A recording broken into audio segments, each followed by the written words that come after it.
আমি যতটুকু জানি যে এই ড্রেসটা শাকিব খানই দিয়েছে তোমাকে।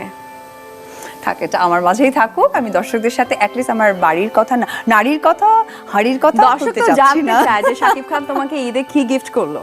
না, বেলা শেষে যেহেতু পরিবার, ওই ঈদের কিছুদিন আগে ও আই থিঙ্ক একটা কোনো চ্যানেলের প্রোগ্রামে দুবাই গিয়েছিল। হ্যাঁ, দুবাই গিয়েছিল, দুবাই থেকে আমার জন্য একটা মালা নিয়ে এসেছিল। সেটা কি ডায়মন্ড আর গোল্ড? না, এটা বলবো না। দর্শক আমরা ডায়মন্ডটাই ধরে নেই, আমরা কেন আসলে গোল্ড ভাববো, ডায়মন্ড ভাবতে দোষ কোথায়?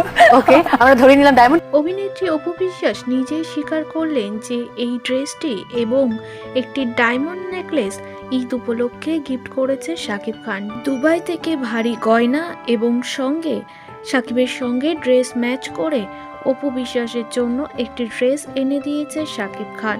নিজেই সবটা জানালেন একজন উপস্থাপিকাকে।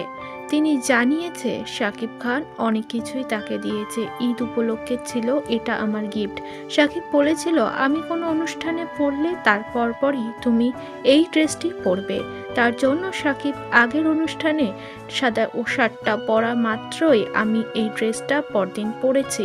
অপু বলেন আমরা জানতাম এটা নিয়ে কথা হবে, কিন্তু শাকিব আর আমার মধ্যে যে একটু হলেও সুসম্পর্ক আছে সেটা হয়তো এবার দর্শকেরা বুঝতে পারছে।